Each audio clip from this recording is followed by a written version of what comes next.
नमस्कार दोस्तों, स्वागत है एक बार फिर आपके अपने YouTube चैनल जीवा स्टडी मैथमेटिक्स पर। अपन ने ये सेकंड ग्रेड के लिए अलग से चैनल बना रखा है और हम कलाम की ऑफलाइन टेस्ट सीरीज जो है उनको सॉल्व कर रहे थे पेपर 1 की। और अपने दो जो है क्लासेज हो चुके हैं जिसमें 20-20 क्वेश्चन देख लिए थे। अब हम 41 नंबर क्वेश्चन से 60 नंबर क्वेश्चन के बीच में देखेंगे। बहुत इंपॉर्टेंट क्वेश्चन है, आरपीएससी लेवल के क्वेश्चन है। ठीक है, तो जल्दी से जुड़ जाए एक बार। तो सबसे पहला क्वेश्चन है आज का कि तराइन का द्वितीय युद्ध किन किन के मध्य लड़ा गया। तराइन का द्वितीय युद्ध किन किन के मध्य लड़ा गया। और जीके को थोड़ा सा आप जो है अच्छे से लेकर चलें, क्योंकि इसमें भी जो है 2 नंबर का एक क्वेश्चन होता है जो आपके सब्जेक्ट में होता है। तो तराइन का जो है द्वितीय युद्ध किस किस के बीच में लड़ा गया, तो एकदम इजी सा क्वेश्चन है। किस किस के बीच में लड़ा गया? पृथ्वीराज चौहान और मोहम्मद गौरी के मध्य। ठीक है, और ये पृथ्वीराज चौहान कौन से थे? पृथ्वीराज चौहान तृतीय। ध्यान रखना, कई बार क्या हो जाता है पृथ्वीराज द्वितीय और पृथ्वीराज प्रथम भी दिया जाता है, तो ये ध्यान रखना पृथ्वीराज तृतीय थे। और इनके साथ मोहम्मद गौरी का युद्ध हुआ। कब हुआ? 1192 में। ठीक है, और तो पहला युद्ध कब हुआ तराइन का? ठीक है, तराइन का पहला युद्ध कब हुआ? कमेंट करके जरूर बताएं। ठीक है, अगला क्वेश्चन है निम्नलिखित में से जो है चौहान शासक सोमेश्वर के बारे में असत्य कथन बताना है। क्या बताना है? असत्य कथन बताना है। सबसे पहला, बिजोली अभिलेख में सोमेश्वर को प्रताप लंकेश्वर कहा गया है। इंपोर्टेंट, ठीक है, इंपोर्टेंट क्वेश्चन है। हर क्वेश्चन को अलग अलग टाइप से भी लेके चले आप। ठीक है, इन क्वेश्चन को अलग अलग टाइप से लेकर भी चले। ठीक है, तो अब देखो इस लाइन को अलग से लेकर चलें कि बिजोली अभिलेख में सोमेश्वर को क्या कहा गया है? प्रताप लंकेश्वर कहा गया है। फिर चालुक्य शासक भीम द्वितीय ने सोमेश्वर की हत्या की।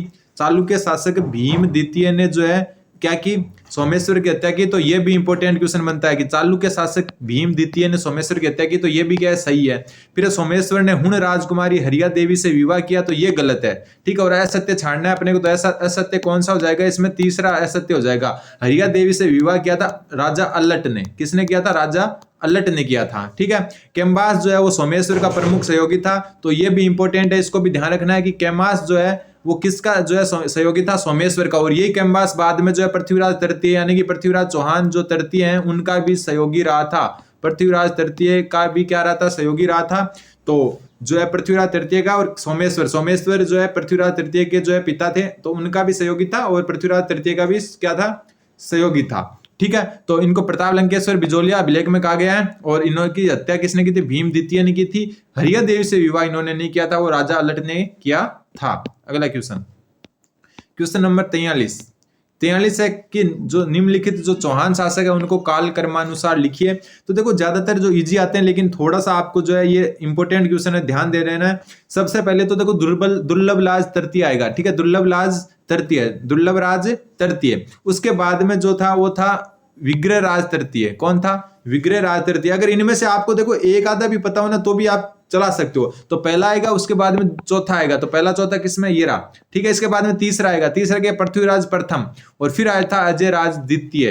ठीक है, तो ये हो जाएंगे आपके जो है, ध्यान रखना, विग्रह राज जो तृतीय था। इसके बाद में विग्रह राज चतुर्थ भी आता है। इनके एक जैसे नाम होने के कारण बहुत सारा जो है कंफ्यूजन होता है। तो विग्रह राज तृतीय, ठीक है, और जो है पृथ्वीराज प्रथम। ये ध्यान रखना, पृथ्वीराज 3 हुए थे, विग्रह राज 4 हुए थे, अजय राज भी 2 हुए थे, दुर्लभ राज भी 3 हुए थे। तो थोड़ा सा ध्यान रखना, तृतीय जो चतुर्थ कौन सा पूछ रहा है। तो सबसे पहले दुर्लभ राज हुआ था, उसके बाद में विग्रह राज के बाद में पृथ्वीराज, और पृथ्वीराज के बाद में अजय राज। ये पृथ्वीराज तृतीय होता तो सबसे लास्ट में चला जाता, लेकिन ये पृथ्वीराज कौन है? प्रथम है। तो ये थोड़ा सा ध्यान रखना, दुर्लभ राज, विग्रह राज, अजय राज और पृथ्वीराज प्रथम। अगला क्वेश्चन है, कूट दिया हुआ है, थोड़ा सा छोटा कर लेते हैं। कूट ये दिया कि वासुदेव चौहान के बारे में निम्नलिखित कथनों पर विचार करते हुए सत्य कथन बताने। अपने को क्या बताने? सत्य कथन। तो वासुदेव चौहान ने शाकंभरी की स्थापना की थी, तो बिल्कुल सही है। ठीक है, इसके काल में चौहानों की राजधानी अहिछत्रपुर थी, तो ये भी बिल्कुल सही है। ठीक है, अहिछत्रपुर जो है वो वासुदेव चौहान के समय क्या थी? चौहान जो वंश है उनकी, चौहानों की राजधानी हुआ करती थी। और वासुदेव चौहान ने शाकंभरी की भी स्थापना की। शब्द कल्प द्रुम कोश में अहिछत्रपुर का उल्लेख मिलता है, तो बिल्कुल सही है। इंपॉर्टेंट क्वेश्चन है, वापस देख लेना कि अहिछत्रपुर का उल्लेख कहां मिलता है। तो शब्द कल्प द्रुम कोश में शब्द कल्प द्रुम कोश में जो है अहिछत्रपुर का उल्लेख मिलता है। तो तीनों सही हो गए, तो 1 2 3 सही है। वापस देख लेना शाकंभरी के चौहानों की स्थापना, शाकंभरी की जो स्थापना है, शाकंभरी के चौहान वंश की स्थापना वासुदेव चौहान ने की। और जो है इसकी जो राजधानी थी वो अहिछत्रपुर थी। और शब्द जो है कल्प द्रुम है उसमें अहिछत्रपुर का उल्लेख मिलता है, तो तीनों सही हो गए। अगला क्वेश्चन नंबर 45। क्वेश्चन नंबर 45 बोल रहा है कि निम्नलिखित में से किस प्रतिहार नरेश ने जालौर को सर्वप्रथम प्रतिहारों की राजधानी बनाया? किस प्रतिहार नरेश ने जालौर को सर्वप्रथम प्रतिहारों की राजधानी बनाया? जल्दी से कमेंट करें। एक बात थोड़ा सा ध्यान रखें आप कि जो है जीके को कम टाइम दे सकते हो, एग्जाम के जब टाइम पास आ जाए तो जीके को जो है कम टाइम देकर जो है जहां से एमसीक्यू वगैरह मिले वहीं से ही करते रहो, ठीक है। तो निम्नलिखित में से किस प्रतिहार नरेश ने जालौर को सर्वप्रथम प्रतिहारों की राजधानी बनाया था?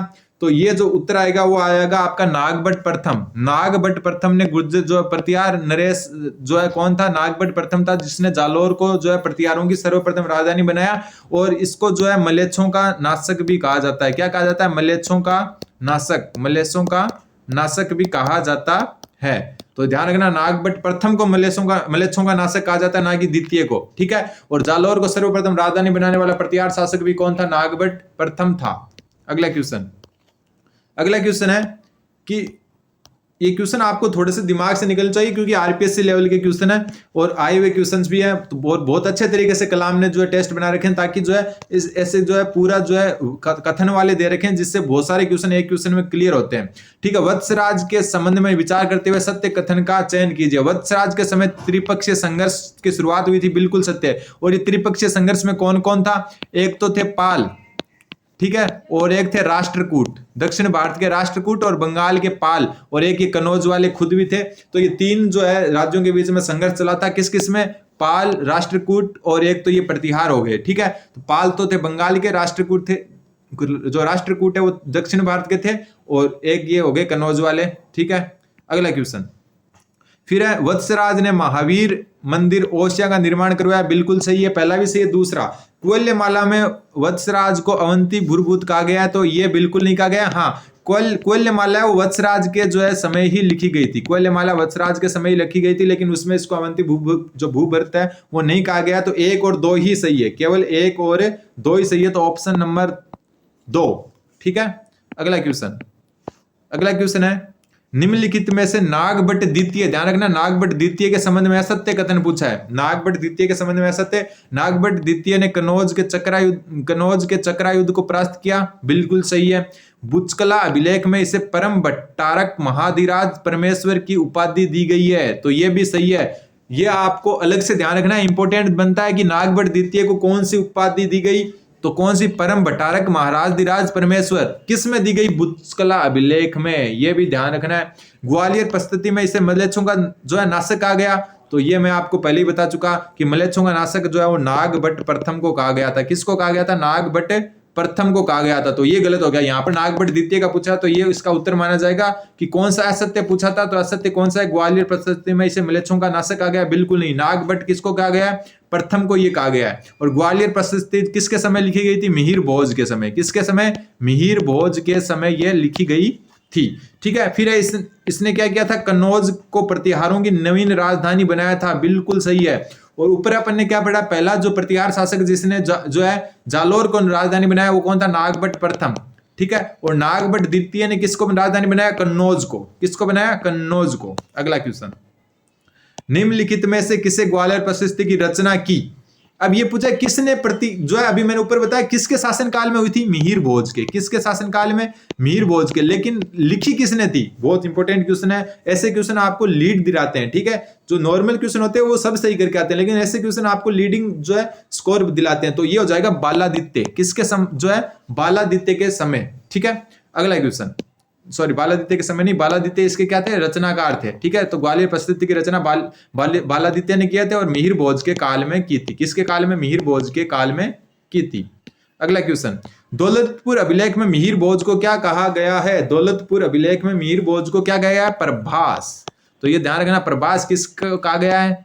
मिहिर भोज को। कई बार ये आ जाता है मिहिर भोज को क्या कहा, मिहिर भोज की उपाधि कौन सी है? तो मिहिर भोज की उपाधि कौन सी? प्रभास। और भी उपाधियां थी इनके पास, लेकिन प्रभास किस में कहा गया है? मेन इंपॉर्टेंट, किस में कहा गया है? दौलतपुर अभिलेख में। उल्टा क्वेश्चन भी बन सकता है कि प्रभास की जो उपाधि थी वो मिहिर भोज को कौन से अभिलेख में दी गई? तो दौलतपुर अभिलेख में दी गई। ऐसे क्वेश्चन आपको याद करने पड़ेंगे अगर आपको लीड लेनी है तो। क्वेश्चन नंबर 50, देखो कई बार क्वेश्चन कैसे सही हो जाते हैं वो देखते हैं। देखो जैसे मिलान वाले क्वेश्चन आगे कि निम्नलिखित पुस्तक और रचनाकार को सम्मिलित कीजिए। तो देखो अपने को कई बार क्या होता है कि थोड़ा सा याद नहीं रहता तब अपन क्या करते हैं कि एक आधा तो याद होता है। जैसे इसमें देखो ललित विग्रह राज बहुत इजी है। ललित विग्रह राज की जो है वो किसने की थी? ललित विग्रह राज है इसकी जो है किसने जो है ललित विग्रहराज काव्य है इसकी जो पुस्तक है इसकी जो है रचना किसने की थी? तो ये अगर एक याद है आपको तो एकदम आराम से हो जाएगा। ये एकदम इजी है, सोमदेव ने। बहुत बार हम पढ़ चुके हैं कि ललित विग्रहराज की जो है रचना सोमदेव ने की। तो जैसे करेंगे तो देखो इसमें बी का एक है, बी का एक मात्र इसमें ही है, तो थोड़ा सा याद होने से भी कई बार काम चल जाता है। बी का देखो एक मिनट छोटा कर लेता हूं थोड़ा। बी का जो एक है वो मात्र एक में ही है, किसमें? चौथे में। तो ये उत्तर हो गया। क्या हो गया? ललित विग्रहराज एकदम इजी है इसका, तो सोमदेव ने की थी, सबको पता है। फिर देखो बी का वन जो हो गया, फिर ए का फोर्थ द्वाश्रय महाकाव्य हेमचंद्र का लिखा हुआ था। अब नए नए क्वेश्चन मिल रहे हैं अपने को, ध्यान रखना। द्वाश्रय महाकाव्य किसका लिखा था? हेमचंद्र का। फिर अब भुवन कोश, भुवन कोश किसका लिखा हुआ है? याद रखना भुवन कोश है राजशेखर का। राजशेखर का क्या है? भुवन कोश। ठीक है। करते कल्पतरु किसका है? मिहिर भोज का। किसका? करते कल्पतरु किसका है? मिहिर भोज का है। तो ये थोड़े से ध्यान रखने। अगला क्वेश्चन वही है, सुमेलित कीजिए। तो सुमेलित करते हैं। सबसे पहले दिया हुआ है शासक और फिर इसकी उपाधि दी हुई है। ठीक है, शासक और उपाधि दी हुई है। तो इसमें भी आप वो ट्रिक लगाने की कोशिश करें कि एक से सब पता चल जाए। एक से क्या चल जाए? सब पता चल जाए। मिहिर भोज की अभी अपन ने एक जो है ऊपर उल्लेखित देखी थी, उपाधि क्या थी? प्रभास। किसमें कहा गया? दौलतपुर अभिलेख में। लेकिन यहाँ मिहिर भोज की एक और है, क्या? आदिवरा। ये एकदम नॉर्मल है कि मिहिर भोज को आदिवरा कहा गया। तो पहले का तीसरा देखो इन दो में हो रहा है, पहले का तीसरा इन दो में हो रहा है। फिर थोड़ा सा और देखते हैं, वत्सराज। वत्सराज की एक उपाधि थी जो आपको याद होनी चाहिए, ये भी नॉर्मल क्वेश्चन है। वत्सराज को रणहस्तिन कहा गया था। क्या कहा गया था? वत्सराज को रणहस्तिन। तो बी का पहला कौन से में? बी का पहला भी दोनों में। Very good. ठीक है, ये क्वेश्चन थोड़ा अच्छा लेवल का है। फिर देखो सी का, अगर सी का देखें तो सी का महिपाल प्रथम को क्या कहा गया था? महिपाल प्रथम को कहा गया था रघुकुल मुकुटमणि। मैंने देखो 1.5-2 साल पहले ये याद किया था, अभी तक मेरे को याद है, क्योंकि मैंने ये इसके एक अलग हिसाब से किया था। महिपाल, ऐसे मान लो कि महिपाल देवता है कोई, उसके पास क्या है? मुकुट है, ऐसे करके याद किया था। हालांकि ये बहुत वृष्ट ट्रिक है, बहुत खराब ट्रिक है, लेकिन मैंने ये महिपाल जैसे देवता का सा नाम था और इसके पास मुकुट होता है, ऐसे करके याद किया था इसको। तो महिपाल के पास क्या? रघुकुल मुकुटमणि की उपाधि थी। और नागभट्ट प्रथम को क्या कहा गया? नारायण। तो नारायण की उपाधि किसके पास थी? नागभट्ट प्रथम के पास। तो कुल मिला के उत्तर क्या हो गया? पहला। एक मिहिर भोज को आदिवरा कहा गया, वत्सराज को क्या कहा गया? रणहस्तिन, महिपाल प्रथम को मुकुटमणि, रघुकुल मुकुटमणि, और नागभट्ट प्रथम को नारायण कहा गया। अगला क्वेश्चन है, कुवल्यमाला की रचना किसने की थी? कुवल्यमाला की रचना किसने की थी? तो कुवल्यमाला है, उसकी रचना की थी उद्योतन सूरि ने। और कुवल्यमाला के बारे में ध्यान रखना, इसमें जो है कितनी 18 देशी भाषाओं का उल्लेख है। कितनी? 18 देशी भाषाओं का उल्लेख है। ये क्वेश्चन बहुत बार आ गया। 18 देशी भाषाओं का उल्लेख कौन से में? कुवल्यमाला में। कुवल्यमाला में कितनी देशी भाषाओं का उल्लेख है? 18 भाषाओं का। किसने लिखी? उद्योतन सूरि ने लिखी। अगला क्वेश्चन, कन्नौज का अंतिम प्रतिहार कालीन शासक कौन था? प्रथम तो कई बार पूछते हैं, अब बताओ अंतिम कौन था? तो यशपाल था। कौन था? यशपाल। तो कन्नौज का अंतिम प्रतिहार कालीन शासक कौन था? यशपाल था। अगला क्वेश्चन के फैक्ट याद रखना। असंगत कथन को छाड़ना है जैतर सिंह के बारे में। तो जैतर सिंह और इल्तुतमिश के बीच में भूताला का युद्ध हुआ था। तो बिल्कुल सही है, भूताला का युद्ध है वो। जैतर सिंह और किसके बीच में हुआ था? जैतर सिंह और इल्तुतमिश के बीच में हुआ था। ठीक है। अब जो है जैतर सिंह और इल्तुतमिश के बीच में जो है आप जो ये युद्ध हुआ था, इसकी जो है आपको जो मिलती है हमीर मध्यमर्दन में मिलती है। हमीर मध्यमर्दन में इसका उल्लेख मिलता है। किसमें? हमीद मध्यमर्दन में। और भूताला का युद्ध कब हुआ था? 1227 में। कब हुआ था? 1227 में। ठीक है। इसके बाद में कि हमीर मध्यमर्दन में जैतर सिंह को हमीर बताया गया है, तो ये जो है असंगत है। ये क्या असंगत है? जैतर सिंह को अमीर नहीं बताया गया है। ठीक है। चिरुआ अभिलेख में जैतर सिंह की वीरता का वर्णन है, बिल्कुल सही है। मदन व बालक जैतर सिंह के सैन्य अधिकारी थे, बिल्कुल सही है। यहां से जो सबसे इंपॉर्टेंट क्वेश्चन बनता है वो ये वाला, मदन और बालक। ये नया क्वेश्चन है। मदन और बालक जो है वो जैतर सिंह के क्या थे? सैन्य अधिकारी थे। ये क्वेश्चन आज तक आया नहीं है और मेरे लिए भी ये नया है, इसमें ही देखने को मिला है, तो ये भी एक बार आप जरूर देख लें। क्वेश्चन नंबर 55, हमीर देव चौहान ने अलाउद्दीन खिलजी के किस विद्रोही सेनापति को शरण दी थी? दो जो है विद्रोही सेनापतियों को शरण दी थी, वो कौन कौन से थे वो बताने आपको। तो देखो, एक तो था मोहम्मद शाह, एक था केहबरू। ध्यान रखना, ये इंपोर्टेंट क्वेश्चन आ जाता है। हमीर देव चौहान ने अलाउद्दीन खिलजी के किस विद्रोही सेनापति को शरण दी थी? तो मोहम्मद शाह और केहबरू को शरण दी थी। ऑप्शन 4, 2 और 4 सही है। मोहम्मद शाह और केहबरू को जो है शरण दी थी, और उसी शरण और जो है राज्य विस्तार की नीति के कारण जो है अलाउद्दीन खिलजी ने जो है रणथंबोर पर आक्रमण किया था। तो केबरू और मोहम्मद शाह को क्या दी थी? शरण दी थी। ठीक है। अलाउद्दीन खिलजी का जालोर के किस सोनग्रा चौहान के साथ संघर्ष हुआ? हाँ, ये क्वेश्चन देखो, अपने क्या है, जालोर और जो है जालोर के चौहान भी हैं और रणथंबोर के चौहान भी हैं। तो जालोर के चौहान को जो है ध्यान रखना है आपको कि अलाउद्दीन खिलजी का जो जालोर के किस सोनग्रा शासक के साथ संघर्ष हुआ था? तो कानड़ देव, बहुत इंपॉर्टेंट है। इसके पुत्र थे कानड़ देव के बीरम देव। ठीक है, बीरम देव थे जिनका जो है शीश काट के लाने को कहा था। इसकी जो अलाउद्दीन की बेटी है फिरोजा, उसको जो है प्रेम हो जाता है बीरम देव से, वही बीरम देव और उसके पिता थे कानड़ देव। और उसी के समय जो अलाउद्दीन खिलजी ने जालोर पर आक्रमण किया था। अगला क्वेश्चन, अगला है वही सूची 1 को 2 से मिलाना है। और अभी भुताला के युद्ध हम पढ़ के आए थे। भुताला का युद्ध कब हुआ था? अभी ऊपर पढ़ के आए थे 1227 में। तो भुताला का युद्ध तो क्लियर हो जाता है। तो ए का क्या हो जाएगा? 3। तो ए का 3 देखो इन दो में, ए का 3 क्या इन दोनों में। तो अगला देखते हैं। फिर जो है अलाउद्दीन जो है का रणथंबोर अभियान कब हुआ था? 1301 में हुआ था। कब हुआ था? बी का 1 किस में हो गया? बी का 1। तो इसका उत्तर हो जाएगा चौथा। देखो, रणथंबोर अभियान कब हुआ था? 1301 में। और इसी समय राजस्थान का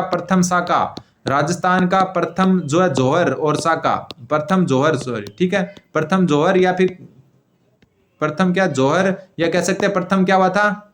साका हुआ था। क्या हुआ था? साका। और ये जल जौहर हुआ था। इस समय क्या हुआ था? जल जौहर कब हुआ था? राजस्थान का एकमात्र जल जौहर कब हुआ था? जो है 1301 में अलाउद्दीन खिलजी के समय। और राजस्थान का प्रथम साका हुआ था। भुताला का युद्ध 1227 में। अलाउद्दीन खिलजी का सिवाना पर आक्रमण। तो सिवाना पर आक्रमण पहले करेंगे क्योंकि सिवाना रास्ते में आता है 1308 में, और फिर जाके जालोर आता है। तो उससे बाद में जालोर पर आक्रमण करेंगे 1311 में। ठीक है, सिवाना पहले आता है बाड़मेर में। तो 1308 में पहले क्या होगा? सिवाना पर आक्रमण होगा। सिवाना जीतने के बाद में जो है अलाउद्दीन आगे जाएगा, जालोर में आक्रमण 1311 में करेगा। अगला क्वेश्चन, क्वेश्चन नंबर 58। जलालुद्दीन जो खिलजी था उसने किस दुर्ग के संबंध में कहा कि मैं ऐसे सैकड़ों किलों को मुसलमान के एक बाल के बराबर भी नहीं समझता? तो ये कहा था किसके लिए? रणथंबोर दुर्ग के लिए कहा था कि मैं जो है ऐसे किले को जो है मुसलमान की एक दाढ़ी के तिनके के जो दाढ़ी का बाल है उसके बराबर भी नहीं समझता। फिर चित्तौड़ का पहला साका, अभी मैंने बताया राजस्थान का पहला साका कहां हुआ? रणथंबोर में 1301 में। ठीक है, चित्तौड़ का पहला साका कब हुआ? तो चित्तौड़ का पहला साका डेट के साथ याद रखना है, कंफ्यूज हो जाओगे क्योंकि देखो 1303 तो अगस्त में हुआ था। अगस्त में भी कब? 26 अगस्त को। कब हुआ था? 26 अगस्त 1303 को जो है प्रथम साका हुआ था। किसमें? पद्मिनी, रानी पद्मिनी के नेतृत्व में। और राजा कब कौन थे उस समय? रतन सिंह। कौन थे? रतन सिंह। अलाउद्दीन खिलजी मूवी देखी होगी आपने, पद्मिनी वाली, पद्मावत मूवी, उसमें देखा होगा।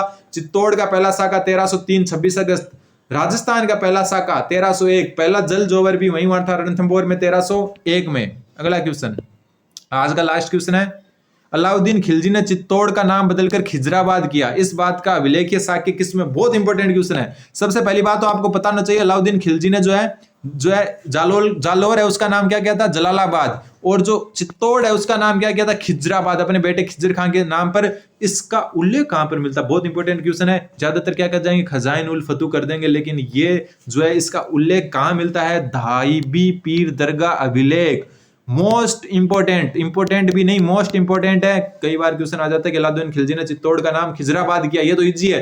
किस अभिलेख में साक्ष्य मिलते हैं? तो धाईबी पीर दरगाह अभिलेख में इसके साक्ष्य मिलते हैं। तो ये अपनी तीसरी क्लास होगी माइनर टेस्ट 1 की।